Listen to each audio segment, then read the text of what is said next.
Os torneis muitos de vós mestres, sabendo que havemos de receber maior juízo. Porque todos tropeçamos em muitas coisas. Se alguém não tropeçar no falar, é perfeito varão, capaz de refrear também todo o corpo.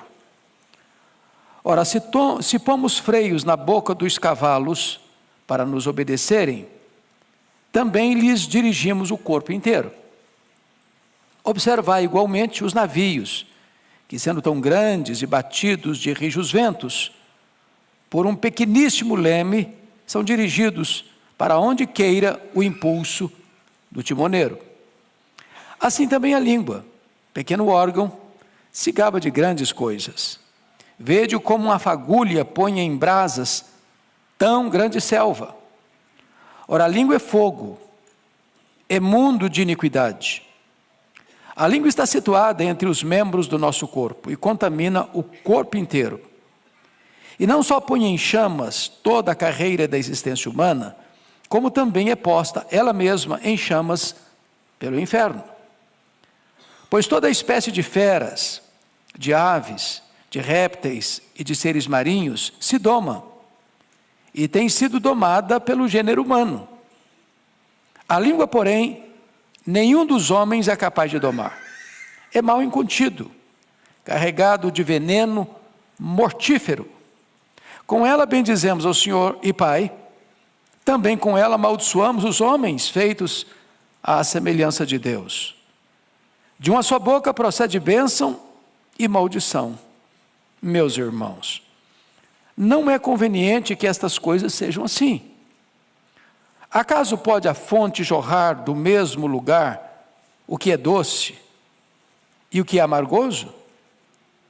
Acaso, meus irmãos, pode a figueira produzir azeitonas ou a videira figos? Tampouco fonte de água salgada pode dar água doce. Eu quero meditar com os meus amados sobre o tema cuidado com a sua língua. Cuidado com a sua língua. Bom, esse Tiago que escreve esta carta não é o Tiago apóstolo. O Tiago apóstolo foi assassinado em Jerusalém por ordem do rei Agripa I. Esse Tiago aqui é o filho de Maria, é o irmão de Jesus, que foi convertido apenas após a ressurreição de Jesus, e que se tornou um líder da igreja de Jerusalém. Inclusive foi ele quem presidiu o primeiro concílio da igreja em Jerusalém, conforme relatado em Atos capítulo 15. Tiago é considerado o livro de Provérbios do Novo Testamento. Talvez a carta mais prática que nós temos no Novo Testamento. Os historiadores dizem que Tiago foi um homem de oração a ponto de ser chamado o homem de joelhos de camelo. Tal a forma com que ele orava de joelhos, que engrossou seus joelhos, e ele era esse homem prático, por isso homem de oração. Nesta carta, ele carrega as tintas para enfatizar que o cristianismo prático passa pela nossa comunicação, passa pelo uso da língua. Se não, vejamos, olha aí capítulo 1, verso 19 comigo, e peço que você leia essa passagem comigo, toda a igreja comigo, Tiago 1,19, vamos juntos? Sabeis estas coisas, meus amados irmãos, todo homem, pois, esteja pronto para ouvir, tardio para falar, tardio para se irar. Então, o primeiro conselho dele na carta é, seja tardio para falar, pense melhor, pense bem. A língua é o megafone do coração. A língua só fala o que é produzido no coração. Então, reflita antes de falar. Segundo conselho, olha comigo capítulo 1, verso 26, vamos todos ler. Se alguém supõe ser religioso, deixando de refrear a língua, antes enganando o próprio coração, a sua religião é vã. Por que que você engana o coração? Porque se você não refreia a língua e está dizendo, meu coração é bom, mas a língua é má, tem uma incoerência aí, você está enganando a você mesmo. A língua é como esse painel do seu carro, é um espelho. Ele só vai reproduzir o que está programado. Você programa no seu celular, ele aparece no espelho. O coração é a fonte, a língua é o megafone do que é produzido no coração. Então, se você não refreia a sua língua, então a sua religião é de boca para fora, não é sincera, não é verdadeira, porque tudo emana e procede do coração. Vamos dar uma olhadinha agora no capítulo 4, verso 11. Olha aí comigo e vamos ler juntos. Vamos lá? Irmãos, não faleis mal uns dos outros. Aquele que fala mal do irmão, ou julga seu irmão, fala mal da lei, e julga a lei. Ora, se julgas a lei, não és observador da lei, mas juiz. Então, preste atenção. Sobretudo nesse tempo de tanta polarização política, ou de tantas tensões no Brasil, às vezes nós corremos o risco de sermos colhidos falando mal. E às vezes falando mal de irmão. E Tiago está nos exortando aqui que nós não somos juízes, nós somos irmãos. E nós não devemos falar mal do irmão. Porque estamos falando mal do irmão, nós estamos julgando a lei e não obedecendo a lei. Bom, mas agora nós vamos nos concentrar no texto.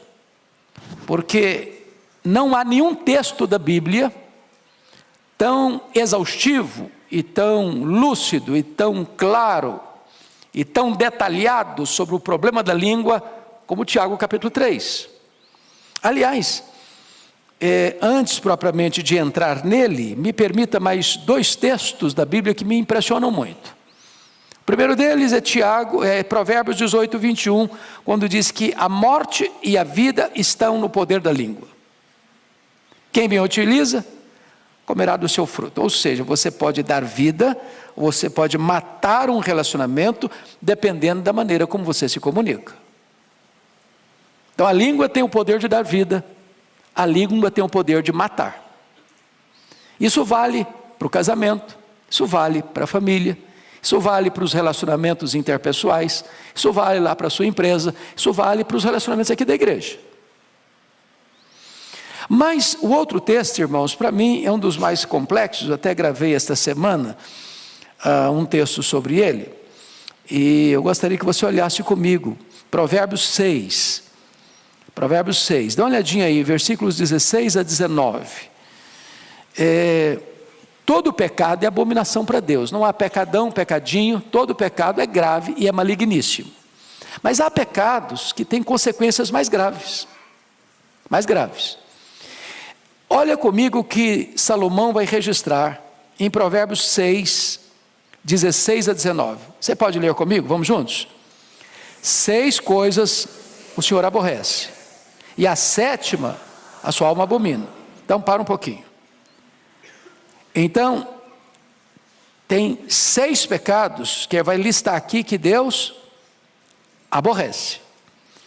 Ele vai citar um pecado dentre esses 6, que é o 7º, ou dentre esses 6 não, além desses 6, que é o 7º, que aí há uma força maior na expressão. A alma de Deus abomina. Então vamos aos 6 que Deus aborrece. Primeiro, olhos altivos, orgulho. Deus aborrece orgulho. Segundo, língua mentirosa, mentira. Deus aborrece mentira. Terceiro, mãos que derramam sangue, inocente, assassinato, desde a vida intrauterina, em qualquer fase da vida, Deus aborrece.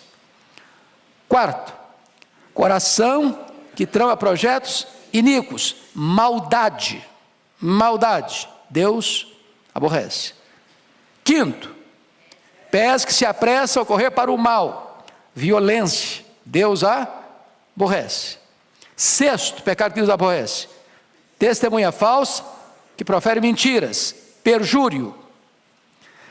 Último pecado, sétimo, esse a alma de Deus abomina, ou seja, Para Deus é mais grave do que orgulho, para Deus é mais grave do que mentira, para Deus é mais grave do que assassinato, para Deus é mais grave do que violência, para Deus é mais grave do que perjúrio. O que é que a alma de Deus abomina? Vamos lá? E o que semeia, contendas entre irmãos. Para um pouquinho agora para pensar, quão grave é isso aos olhos de Deus. É por isso que Tiago diz que se você não refreia a sua língua, enganando o seu coração, a sua religião é vã. Então, dito isto, vamos agora para Tiago 3, que é o texto em pauta.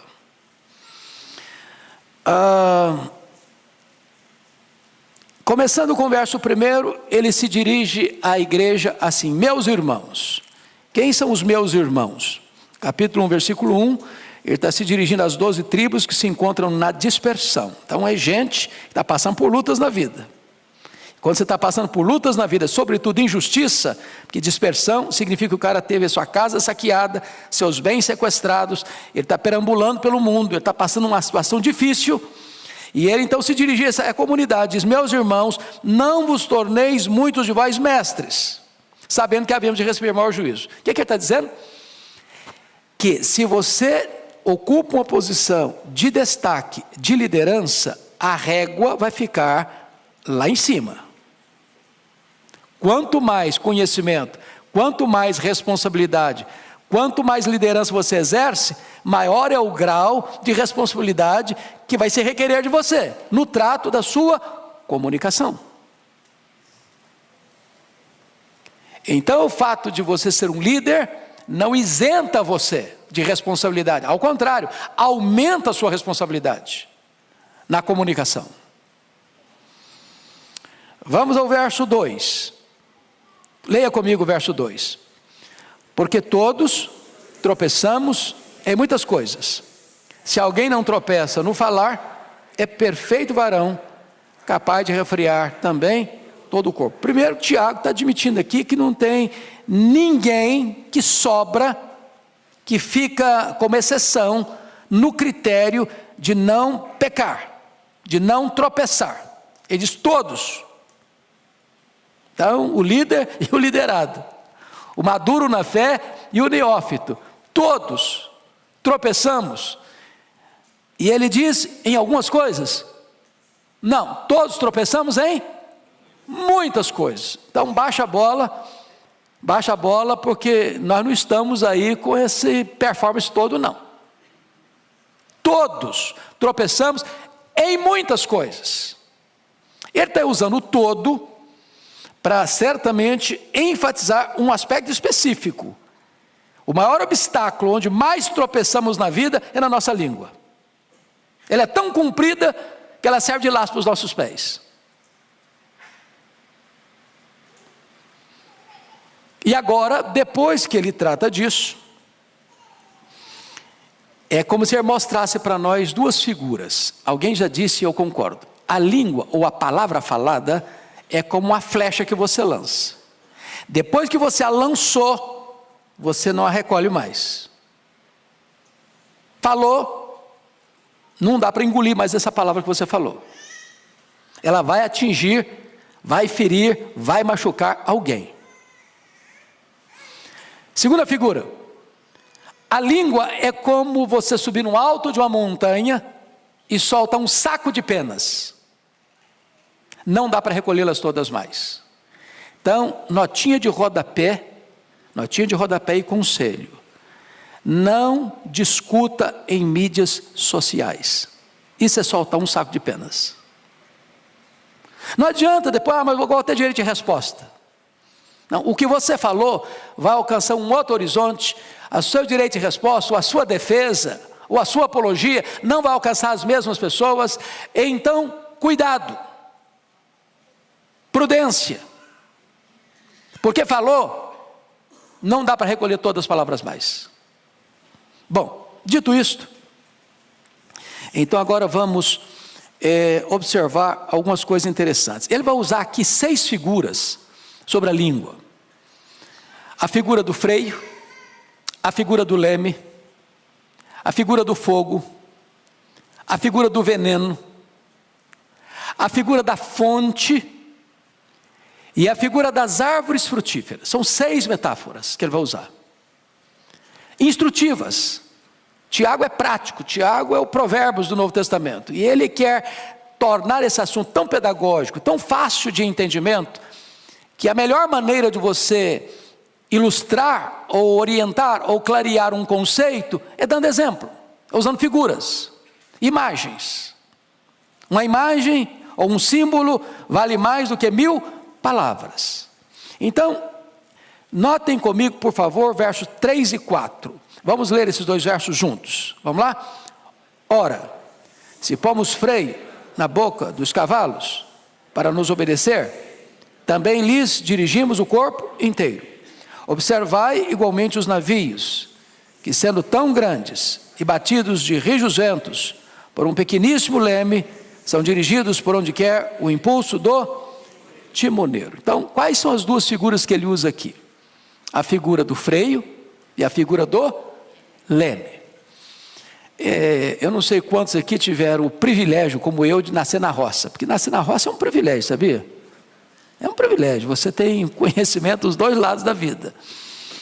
E você já viu um potro, um cavalo jovem, com força?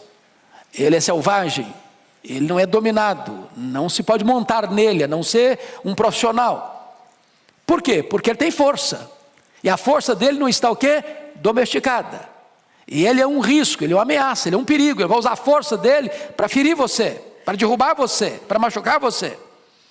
Mas acontece que tem profissionais, são os domadores, e botam um freio na boca dele, daqui a pouquinho ele é domesticado. Uma criança pode subir nesse cavalo, ele tem a mesma força, ele tem o mesmo potencial, ele tem a mesma capacidade, mas agora ele obedece comando. Então, assim como o freio controla um cavalo que tem toda a força, mas não usa essa força para destruição, mas para o serviço, a língua, sendo um pequeno órgão no corpo, vai controlar você, para você não ser intempestivo, para você não ser destemperado, para você não trazer tragédias na hora de comunicar-se, mas ser o quê? Disciplinado. Segunda figura, um navio. Navio é grande, carrega muita carga, transporta muita gente, singra as águas dos oceanos mais profundos, suporta rajadas de ventos violentas, mas esse navio tão grande é dirigido por um pequeno leme, e o timoneiro está lá no leme, e vai guiando o navio, para que ele não se arrebente nos rochedos, para que ele não passe perto dos icebergs, e rasgue o casco, e chegue ao naufrágio. Esse pequeno leme na mão do timoneiro é que vai conduzir o navio para onde o timoneiro quer, um lugar seguro, para sair e chegar em segurança. O que ele está dizendo? Que a nossa língua tem o poder de nos dirigir no meio das tempestades da vida, para não nos arrebentarmos nos rochedos da história, para não sermos feridos e nem ferirmos alguém com a nossa língua. Se você controla a língua, você tem bênção sobre você, e bênção na vida dos outros. Deixa eu ilustrar como a fala pode ser abençoadora. Acho que todos vocês já leram e conhecem a história do pastor batista Martin Luther King, pastor batista, em Montgomery, no estado do Alabama. Ele se levanta em 1960 para combater de forma pacífica o problema da segregação racial nos Estados Unidos. E vocês se lembram do famoso discurso dele, I have a dream, eu tenho um sonho, proferido no Memorial de Lincoln, em 1963, onde ele diz que o sonho dele é que um dia os seus filhos fossem julgados pelo seu caráter e não pela cor da sua pele. Isso leva então os Estados Unidos, no ano seguinte, 1964, a sancionar a lei, acabando com a questão da segregação racial, e nesse mesmo ano ele recebe o título de Prêmio Nobel da Paz. Ele vem a ser assassinado no dia 4 de abril de 1968, em Memphis, no Tennessee. Mas a causa pela qual ele se levantou e usou a sua língua para comunicar essa mensagem, trouxe uma grande vitória para o povo da América. Você pode usar a sua língua para transformar o local, para mudar o ambiente, para abençoar a nação. Como você pode usar a sua língua também para semear contendas e guerras e tragédias. E a história está eivada de exemplos dessas tragédias. Vamos à segunda figura nos versos 5 a 6. Leia comigo, por favor, 5 e 6. Assim também a língua, pequeno órgão, se gaba de grandes coisas. Vede como a fagulha põe em brasas tão grande selva. Ora, a língua é fogo, é mundo de iniquidade. A língua está situada entre os membros do nosso corpo e contamina o corpo inteiro. E não só põe em chamas toda a carreira da existência humana, como também é posta ela mesma em chamas pelo inferno. Então agora está usando duas figuras. Ele está usando a figura do fogo. E lá no versículo 8 é que vai usar a figura do veneno. Eu não vou explorar aqui por enquanto. Mas vamos pensar aqui nessa figura do verso 5. Vede como uma fagulha põe em brasas tão grande selva. Vocês certamente estão acompanhando e acompanhar, graças a Deus as chuvas estão chegando, mas nós vivemos meses agora, um mês e pouco, uma das maiores tragédias no Brasil. Um incêndio criminoso que atinge o Brasil de norte a sul, de leste a oeste. E vocês acompanharam que muitas pessoas fizeram isso propositadamente, acendendo um isqueiro, ou jogando uma guimba de cigarro, queimando pastagens, matando o gado, queimando lavouras, destruindo florestas, apenas um risco de um palito de fósforo que você sopra e apaga, ou um isqueiro que você acende para acender um cigarro, acender um fogo num fogareiro, pode gerar um incêndio de proporções terríveis, devastadoras, causando morte, destruição, prejuízo. Talvez nós pudéssemos usar um segundo exemplo, que vocês também devem ter informação. O incêndio que aconteceu no dia 8 a 10 de outubro de 1971 em Chicago, quando Moody fazia lá uma cruzada. Para vocês terem uma ideia da gravidade desse incêndio, 100 mil casas atingidas, 17.500 prédios atingidos, centenas de pessoas mortas. Um incêndio que começou num estábulo, coisa pequena, mas que ganhou proporções devastadoras. Devastadoras. Ou poderíamos ainda citar o incêndio de 17 a 24 de julho do ano 64, na capital do Império Romano, a cidade de Roma. Quando dos 14 bairros de Roma, 10 foram devastados pelas chamas. O que Tiago está nos informando? Que uma palavra mal colocada, mal dita, ou bota junto, maldita, ela pode ter uma destruição devastadora. Uma palavra maligna, maldosa, uma espécie de assassinato de reputação. Pode macular a honra de uma pessoa, pode destruir a imagem de uma pessoa, pode provocar uma guerra, pode provocar separação, pode trazer consequências absolutamente destruidoras na vida de pessoas, de instituições, de igrejas, até de uma nação. Então, é necessário ter esta percepção. Versículo 6, veja comigo o que Tiago vai dizer. Além da língua ser uma fagulha de fogo, ele vai dizer que a língua contamina e destrói. Versículo 6, ora a língua é fogo. Preste atenção, ele não diz que a língua é como fogo. Agora ele não está ilustrando, agora está fazendo uma afirmação. A língua é fogo. Fogo queima, fogo dói, fogo destrói, fogo mata. A língua é fogo. Mas ela não é apenas fogo.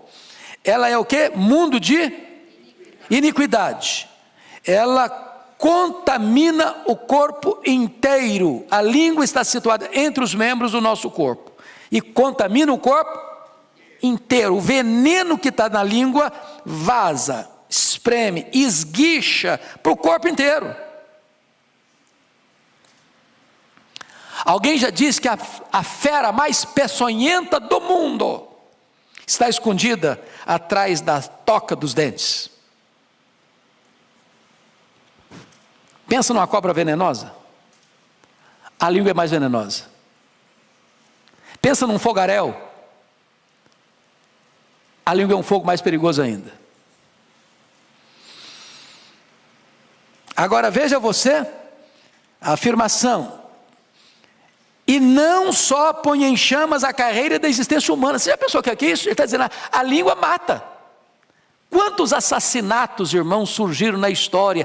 Quantas guerras, levando milhares de pessoas à morte, foram produzidas pela língua, pela mentira, pelo perjúrio, pela falsa acusação, pela maledicência, pela fofoca.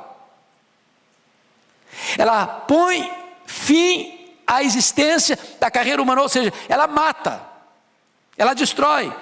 Agora o que vai acontecer com ela? Versículo 6, como também é posta ela mesma em chamas pelo inferno, ou seja, ela condena ao inferno a própria pessoa que fala. A pessoa que fala é um instrumento do inimigo, e ela arrasta a própria pessoa para a destruição do inferno. Então, ela contamina e destrói. Então, ela é fogo, é uma fagulha pequena que incendeia uma selva, ela contamina e destrói. Terceiro lugar, a língua é indomável. Vamos ao verso 7 e 8, leia comigo por favor. Pois toda espécie de feras, de aves, de répteis, de seres marinhos, se doma, tem sido domada pelo gênero humano.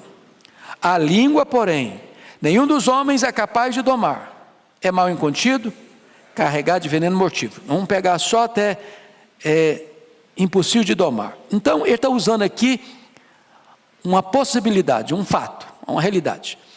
Deus criou o homem, colocou o homem no jardim, deu ao homem a capacidade de dar nome aos animais, e mais, de dominar sobre as aves dos céus, sobre os animais da terra, e sobre os peixes do mar. Ou seja, o homem recebe o poder de Deus para domesticar e dominar os animais voláteis, os animais terrestres e os animais aquáticos. O homem tem esse poder e de fato o homem tem exercido esse papel. Ele doma mesmo as aves dos céus, os animais da terra e os peixes do mar. O homem tem essa habilidade, essa gestão, esse governo concedido pelo próprio Deus. Agora, depois de fazer essa declaração tão ampla, ele diz assim: a língua, porém, nenhum dos homens é capaz de domar. Quantos homens não conseguem domar a língua? Quantos? Nenhum. Então, baixa a bola de novo. Nenhuma pessoa nesse auditório, nem nas milhares de pessoas que estão nos assistindo, pode cruzar os braços. Isso aí não tem nada a ver comigo. Eu sou um perfeito varão que nunca tropecei na minha língua. Quem de nós ousa dizer que nunca errou?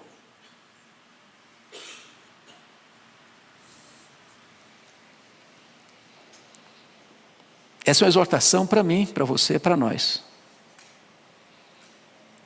Indomável. Indomável. O pensador grego, Sócrates, tinha uma maneira de lidar com as pessoas que vinham trazer para ele notícias. Nós temos que tomar muito cuidado com as pessoas que vêm trazer notícias, porque elas querem nos informar, mas na informação vem uma dose de veneno. Não é assim? É o correio sem fio. E às vezes é o pecado que a alma de Deus mais abomina, é quem semeia contenda entre irmãos. E às vezes essa piedosa informação acontece até na reunião de oração, sabia? Tem que orar pelo fulano. O fulano está encrencado. Aí conta a história do fulano. Arrebenta com o fulano. Destrói a reputação dele. Joga farinha no ventilador. Para depois dizer que está pedindo oração. Cuidado. Cuidado. Muito cuidado. Então, o Sócrates diz o seguinte: quando alguém chegava com um comentário para ele, falou que tinha que passar por 3 peneiras. O cara veio trazer um comentário para você. A primeira pergunta: isso é verdade? Eu ouvi que é verdade. Bom, então você não tem certeza. Me contaram. Bom, então você está recebendo informação de segunda mão. Segunda peneira: você já falou isso para a pessoa? Você está trazendo informação da outra pessoa, já falou com ela? Se não falou com ela, não vem falar para mim. Ela que tem que saber. É sobre a vida dela. Terceira peneira: isso vai ajudar a resolver o problema? Você me contar?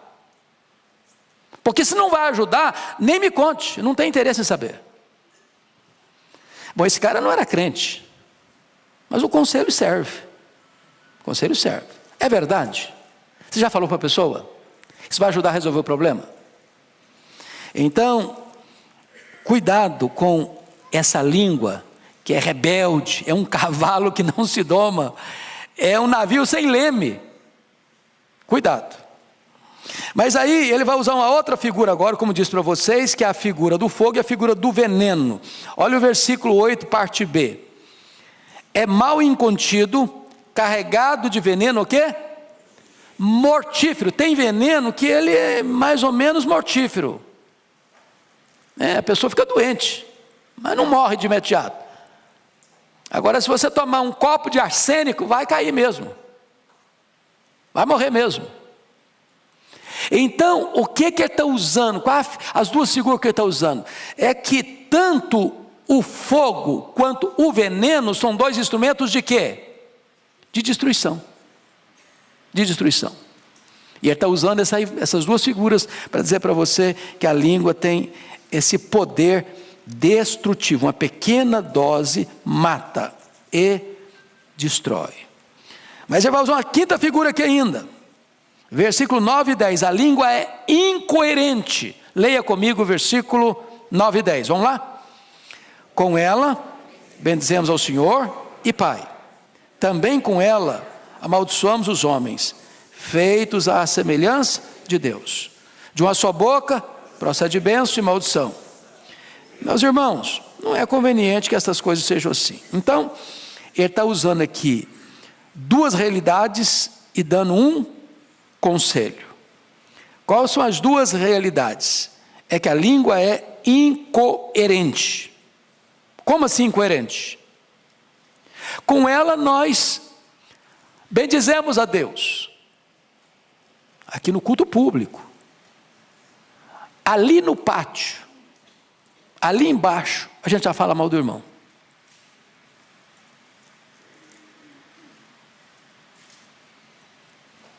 Como assim? A mesma língua? Que acabou de bendizer a Deus, está amaldiçoando alguém que foi feito à imagem de Deus? Olha a incoerência. Existe uma mesma língua, procede bênção e maldição. Eu abençoo e eu amaldiçoo, com a mesma língua. Incoerente, inconsistência. Agora, isso é a realidade, mas não é o conveniente. Ele exorta. E qual é a exortação dele? Meus irmãos, ele está fazendo um apelo para os irmãos. Veja que ele não está falando para os ímpios, ele não está falando para os pagãos. Ele não está falando para a gente não convertida. Ele está falando para a gente que nasceu de novo. Meus irmãos, isso não é conveniente. Não é porque as coisas acontecem que você agora, não, mas é isso mesmo, nós somos todo mundo fraco mesmo, nós somos tudo pecador mesmo, então deixa eu soltar a língua, deixa eu soltar mesmo o verbo, deixa eu falar o que eu quiser falar, e ninguém tem nada a ver com isso. Tem sim. Tem sim. Aquele que não refreia a sua língua enganando o próprio coração, a sua religião é o quê? Vã. Bom, dito isto, vamos encerrar com o último ponto que ele menciona para nós. Se a língua tem o poder de dirigir, como o freio do cavalo e o leme do navio, se a língua tem o poder de destruir, como o fogo e o veneno, em terceiro lugar, a língua tem o poder de deleitar, como uma fonte e como uma árvore frutífera. Essa é a linguagem dele dos versos 11 e 12. Leia comigo, toda a igreja. Acaso pode a fonte jorrar do mesmo lugar o que é doce e o que é amargo? Acaso, meus irmãos, pode a figueira produzir azeitonas, ou a videira figos? Tampouco fonte de água salgada poderá água doce. Ele está, de certa forma, só mudando as figuras para mostrar novamente a incoerência da língua. Perceberam? Ele está usando uma outra imagem agora. Outra imagem. Agora não é bem dizer e falar mal do irmão, nem abençoar e maldizer. Ele está usando agora uma linguagem da agricultura, do campo. Então ele está falando de uma fonte. Uma fonte é o lugar de você se dessedentar, sobretudo no Oriente, onde isso era raro. Então você chega e vê uma fonte e você bebe. Vocês se lembram, quando o povo saiu do Israel, chegou no deserto e viram água e foram todos beber com muita gana, e quando beberam, o que estava acontecendo? A água era amarga, não dá para beber. Então você tem fonte de água doce e tem fonte de água salobra. Agora você nunca vai ver uma fonte produzir água doce e daqui a pouquinho água salobra ao mesmo tempo. Se é água doce, é água doce. Se é água salobra, é água salobra. O problema é que a língua é tão complexa, é que às vezes dessa mesma fonte sai água doce, dessa mesma fonte sai água salgada. A mesma língua que abençoa, amaldiçoa. A mesma língua que glorifica a Deus, fala mal do irmão. Aí vou usar outra figura, a figura da árvore. Ele diz assim, versículo 12: acaso, meus irmãos, pode a figueira produzir azeitonas? A figueira produz o quê? Figo. Azeitona, a videira produz o quê? Uva. É isso mesmo que eu falei? Eu me confundi. Vamos de novo. Acaso, meus irmãos, pode a figueira produzir azeitona? Então figueira produz o quê? Figo. O que produz azeitona? Oliveira. A videira produz o quê? Uva. Ela não produz o quê? Figo. O que produz figo? Figueira. O que ele está dizendo? A fonte produz aquilo que é da natureza dela produzir. Ela é fonte doce ou salgada? A árvore produz segundo a sua espécie. Você não vai colher azeitona de figueira. Você não vai colher uva de oliveira. Então, se cada árvore produz o seu fruto de acordo com a sua espécie, o que nós fomos? Regenerados. Nós somos coparticipantes da natureza divina. Nós temos agora um novo coração, uma nova mente, uma nova vida, pertencemos a uma nova família, uma nova pátria, somos o povo de Deus. E aí ele está concluindo dizendo o seguinte: assim como é incoerente com a mesma boca você exaltar a Deus e falar mal do irmão, com a mesma boca você abençoar e amaldiçoar, assim como é incoerente, ele diz, uma figueira produzir azeitona e uma videira produzir figo, porque foge à natureza da árvore, também ele diz assim, tampouco fonte de água salgada pode dar água doce. Ele encerra não favorecendo a ideia de que vamos continuar sendo incoerentes. Ele encerra dizendo, não é conveniente, gente, não é conveniente. Então, que Deus tenha misericórdia de nós, né? Que Deus tenha misericórdia de nós. Talvez nós pudéssemos dizer como Davi, que as palavras dos meus lábios, o meditar do meu coração, sejam agradáveis à tua presença. Você pode abençoar, você pode ter uma palavra terapêutica. As pessoas podem sair de perto de você mais animadas com a vida, mais encorajadas a viver. Você pode ter na sua língua a medicina e não o veneno. Você pode ser um construtor de pontes, não um cavador de abismos. Você pode ser um ministro da reconciliação e um pacificador e não um gerador de conflitos e contendas. Que Deus nos ajude. Amém.